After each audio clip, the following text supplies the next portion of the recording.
away. But yeah, it wasn't a good result for us. It wasn't, joking aside. What do you put the result down to specifically? I do worry a bit about our form away from home. When you look at the fact Newcastle, we lost away from home to them. Villa lost away from home to them. Brighton away from home. Our home form seems to be good, and then in the Champions League, we drew in Monaco away from home. It's away from home. Our form away from home is a little bit techie for me, and I do feel like if you've got a midfield that can maybe bully City's midfield a little bit, like you look at Villa's midfield, look at Newcastle's midfield. They're two midfields that are fucking strong, you know. And yeah, I think it's that. Apart from that, what else? Taking our chances. Haaland's had a couple of chances. This is the thing. I know Haaland will be kicking himself because he could have put the game to bed. Yeah, more than once as well, bro. That chance, that when the keeper came out, like, what was he thinking trying to take that first time, bro? He had so much time, bro. Like, and he's just absolutely just panicked. You know what I mean? And that's not like him with the form that he's in this season, bro. Like, just take a touch, bro. And you like, bro, if that's Aguero, he takes a touch and just runs around the keeper. The crazy thing is, you don't want to criticize Haaland, because of how many fucking goals he scored this season, right? But he has, like, there's games. I mean, I look at that Arsenal game. My man should have squared the ball to Foden. If he squared the ball to Foden, we're 2-0 up, we're winning that game. There has been games where where Haaland has had chances and not taken them. So it's not just that others need to step up. Haaland in some games also needs to, you know, take his chances. But there is truth to it. We need like Foden. He should have been taking his chances. Away from home, bro. It's away from home. Our away from home form, it worries me. As an example, between Christmas and New Year, we've got Forest away from home and Sunderland away from home. Now, can I look at those two games and say, that's 6 points? I don't think I can. If they were at home, I'd be going, that's 6 points. Away from home, our form needs to pick up and urgently. So that's a mad thing, bro. I hear what you're saying about Erling, though. He scores so many goals, that it you don't want to criticize him, but like it feels mad, when you have to criticize it feels mad when you have to criticize his finishing or his performances. But the truth is, like, brother, like, because he doesn't offer too much when he's not scoring, bro. When he doesn't score, bro, like, it opens conversations, bro. Because the thing is, he had 2 very good chances to score. He did, and that's not the only ones he's had this season. By the way, there's been in quite a few games. He's had at the start of the season, like the Brighton game, for example, that we lost 2-1. Right, there was chances in that game where Haaland in the first half, where Haaland could have put the game to bed. He didn't take them. We ended up conceding 2 goals. And there is this thing with City that if City do not go 2 goals up, then they struggle to hold on to 1-0 leads. So the good thing is, the one person that I know that will be critical of Haaland more than anyone is himself. That he'll be pissed off that he didn't take those chances. So, you know, Leeds, unfortunately, or maybe Leverkusen on midweek, they're probably going to hold fucking a hat trick, right? But no, for me at the moment, look, if I like what Pep said was right, that this is, and I think this is why Pep was so rattled, that he knows that we had a chance on Saturday because we were playing before Arsenal, to get our 3 points and put the pressure over to Arsenal and say, over to you, right? We didn't do that. We didn't take it. So Arsenal went into that game ultimately knowing, we're pulling away, as long as, no matter what, we're pulling away basically this week. Because they were always going to beat Tottenham. There was no one really, apart from the odd 1 or 2 Tottenham fans that were maybe doing it for YouTube. I don't think you can have that bad a record at a ground and be thinking up against probably the best Arsenal we've seen in a long time, and think you're going to beat them. The way they got turned over though was the main work. issue, bro. Like, but the thing is, what Arsenal done to Spurs, bro?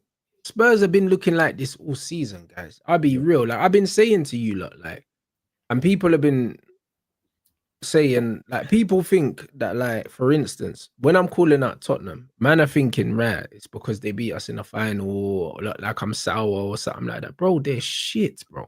Like, I've been saying it, they're so bad, fam. And even when we drew with them, the reason why I lost my head so much in that game is because I could see how crap they were, bro. Yeah. Do you know what I'm saying? Me and Cass sat here yesterday, watched. I'd been down in London, so I got back for the second half. We watched the second half, and when Tottenham, when it got to 3-0, obviously Cass being a United fan, me being a City fan, he just looked at me and goes, bro, it just makes you feel even more pissed off that both our clubs fucking lost to these bastards. And it's true, innit? You look at, bro, think how I've felt for the last however many years when I look at Tottenham and I think this team is so meaty, but they always fucking beat us. Yeah.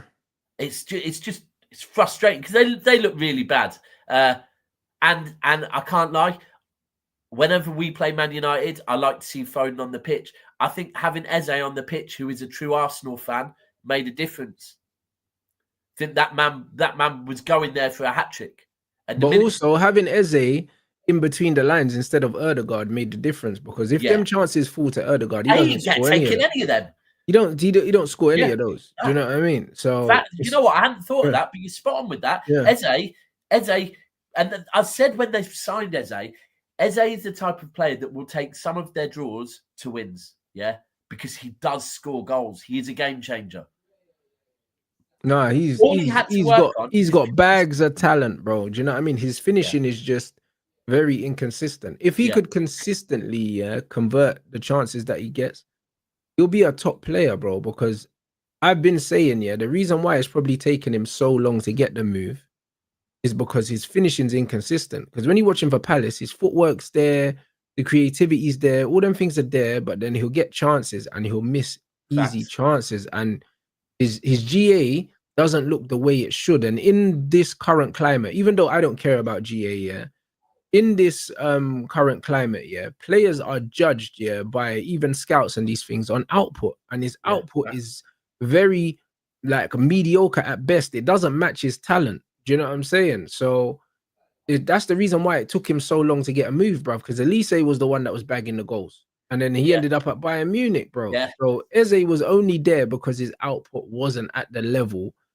that with his quality it should be at, innit? It's one of them ones where I was saying it last season that, don't get me wrong, you seen glimpses, but I was saying he's not been consistent enough for his age. No way, for years, You have to remember, we can't treat this kid like a 21-year-old or an 18-year-old. Yeah, he's like, what, 27 or something? Yeah, this guy's prime age. But I can't lie, he's 27. So at the age of 27, which is probably his prime age, he's gone to Arsenal, and you know what?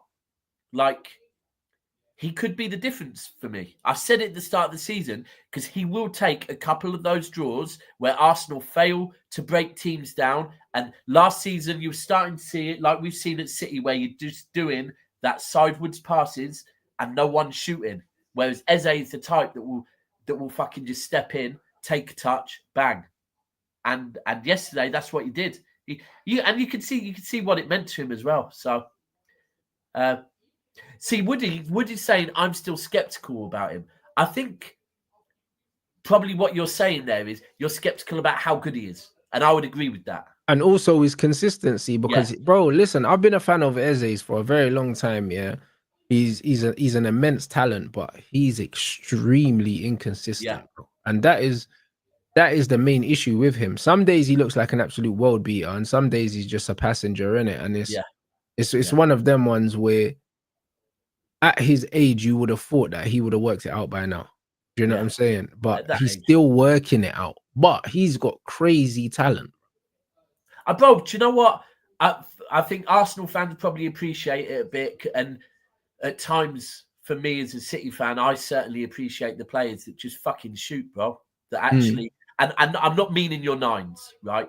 Because your nines will always. But when you have a 10, yeah, or an 8, that actually, when the ball is just doing this and that, or just take a touch and shoot, like you appreciate those players so much because it's like Odegaard. One of the frustrations with Odegaard is he ain't scoring them goals because he's not shooting. Yeah, you don't even shoot. Yeah.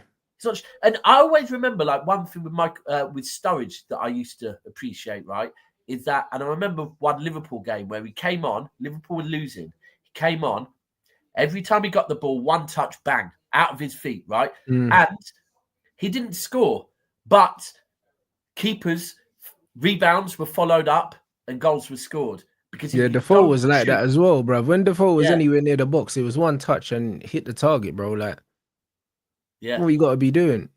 Yeah, and it can get frustrating. So, no, and look, Arsenal look really, really, really, really good at the moment. Squad-wise, that I think is when you think the players they don't have at this point, right? That once they start coming back, the only thing then is when they start coming back, is all of the players there going to be happy with being rotated? Because they might have to. Yeah, but the thing is, if you're winning, it doesn't matter. As you know, as a City fan, the problem is if you're not winning, this is when you get the Ekatike Isak situation where it's like, bro, it's a horrible place to be, bro. It's a horrible situation when you're not winning.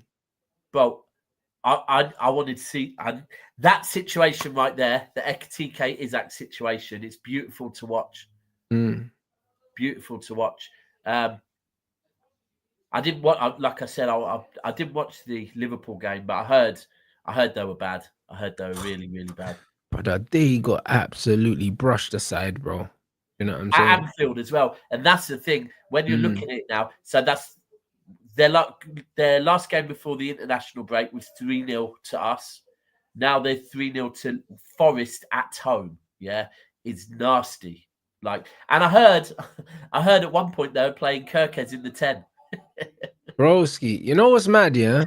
Nothing, will get the Anfield crowd, to turn on the manager quicker than losing at home. Because they're not used to losing at Anfield. You know the ones. And they've lost at Anfield to Man United as well. Like, they're not used to losing there. Even when Liverpool was super rubbish. Anfield is mad. When Liverpool was super rubbish, the one thing they could almost guarantee is that at least we're not going to lose at home. Yeah. This is what I said before. I said, because I remembered last season, right, our first couple of losses were away from home, right? And then we had a home game. And I was like, yeah, don't worry about that. Back at the Etihad. And it's when you lose at home, it's like, and especially when you are a team that's used to your home ground being your fortress, where people don't come to your home ground and even get a draw, right? It's just straight W's. When you all of a sudden drop points at home out of nowhere, let alone 2 games on the bounce, bro, I don't like. Where can Liverpool take their confidence from? Because at first it could be like, oh, it's away from home, at home, right? You can't do that no more. You can't do they go and win in Europe, but we now know they go and win in Europe, but then their next game back in the league, they lose again. So it's at this point, I really don't know where they're getting where they're going to get. And the maddest thing is, bro, I swear they don't have any injuries now. Not really, no, because Isak was back. Alisson was back at the weekend. Well, yeah, facts. Alisson came back to fucking hold 3. I can't tell you the last time Alisson held 3. This is the thing. I don't know, like, so Bradley and Wirtz, right, but Wirtz has only just gone off injured. So, yeah, nasty place for them to be in. They'll probably still qualify in Europe, and it'd be mad. Liverpool will probably do all right in Europe in a mad way, right? But the league is going to go down as one of the worst title defences, I think, in the history of the Premier League at this